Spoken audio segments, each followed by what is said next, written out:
Hello, dear seekers of truth, and welcome back to Myths and Mysticism of Rivers.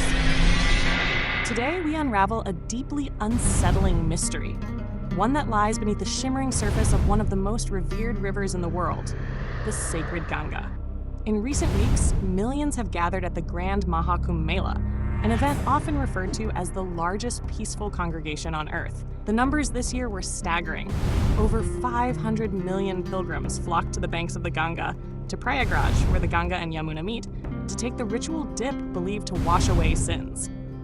Such is the depth of devotion and faith toward the Ganga, lovingly called Ganga Maya, the divine Mother Ganga. But as faith surged, a hidden, grim reality lurked beneath the river's currents, a reality that questions the very safety of these sacred waters. Let's embark on this sobering journey together. The reverence of the Ganga. Since time immemorial, the Ganga has been more than just a river. It is woven into the spiritual and cultural tapestry of India. From Gangotri to Haridwar, from Rishikesh to the holy ghats of Varanasi, the Ganga has been a witness to prayers, rituals, and the liberation of souls. But in Prayagraj, the site of the Maha Kumbh, where devotees submerge themselves into her waters, another story has been silently unfolding. A story of pollution, negligence, and dare I say, deception. What lies beneath the waters? Let me present facts, not from activists or foreign-funded NGOs, but from the Indian government's own agency, the Central Pollution Control Board, CPCB, operating under the Ministry of Environment and Forests. The CPCB assesses water safety primarily through two indicators. 1. Biological oxygen demand, BOD. 2. Fecal coliform bacteria, FCB. The shocking BOD reality: for water to be deemed drinkable, BOD levels must be below 1 milligrams per liter. For bathing, the limit is set at 3 milligrams per liter. Yet, during the Mahakumbh, on the 13th January 2025, as the Mahakumbh began, BOD levels at the Sangam were already 3.94 milligrams per hour, above the safe limit. By 16th January, levels soared to 5.09 milligrams, almost double the safe bathing threshold. Even as late as 24th January, BOD remained high at 4.08 milligrams per milliliters.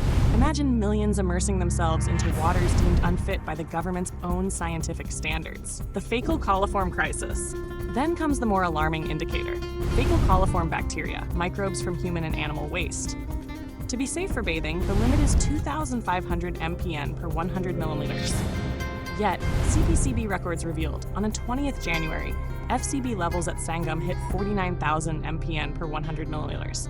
Just upstream, the Yamuna carried 33,000 mpn.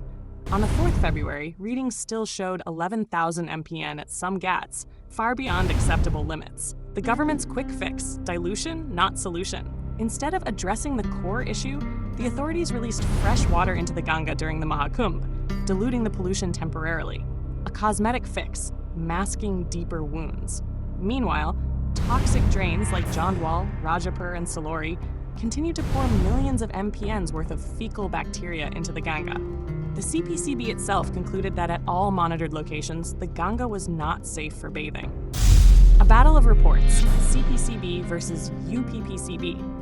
Interestingly, when the National Green Tribunal (NGT) questioned the Uttar Pradesh Pollution Control Board (UPPCB) about the water's safety, the UPPCB insisted that it was safe, except at one location.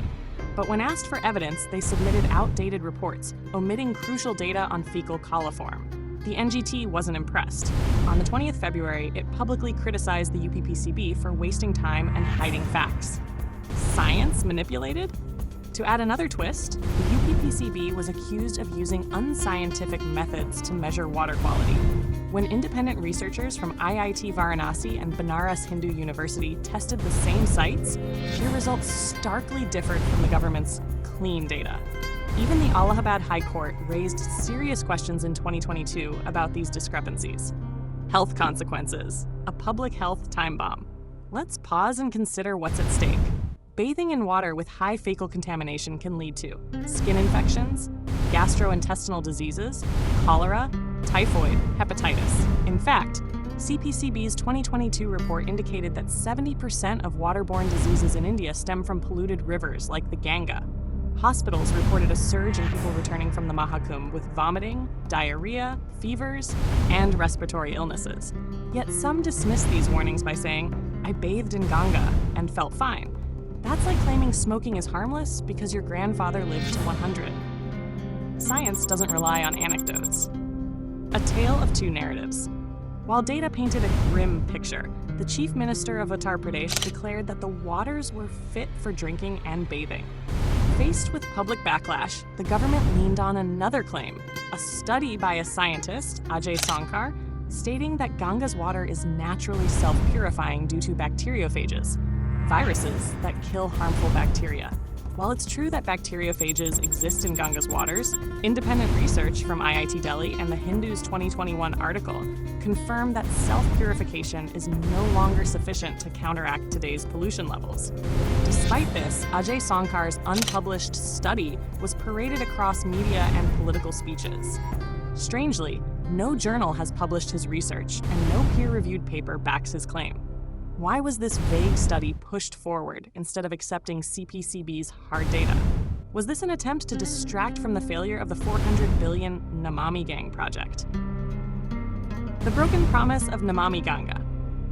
Since 2014, the Indian government has poured over $400 billion into cleaning the Ganga.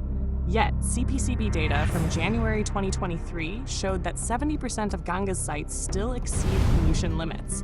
The government shifted deadlines from 2020 to 2022 and now to 2026. But how can a solution emerge if the problem is denied altogether? The deeper truth. The issue is systemic. The Sabarmati River, often showcased as Gujarat's success story, tells a similar tale.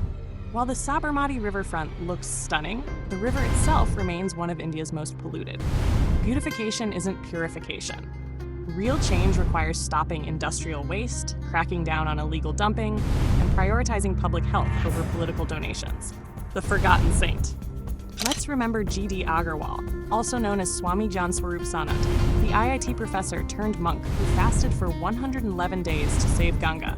Ignored by the very government that claims to revere Mother Ganga, he tragically passed away in 2018. What can we do? If you're planning to bathe in the Ganga, opt for Rishikesh or areas upstream, where the water is still considered safe. But after Kanpur, the river's condition drastically worsens. Share this video widely. The truth about the Ganga's condition must reach every devotee, every citizen. The spiritual and ecological lifeline of India deserves better. If you're captivated by the hidden histories, ancient mysteries, and modern environmental crises of the world's great rivers, don't forget to subscribe to our channel. Join our growing community of truth seekers as we dive deep into untold stories and uncover the challenges threatening these lifelines of civilizations. Hit the notification bell so you never miss an episode, because the rivers have secrets, and together, we'll reveal them.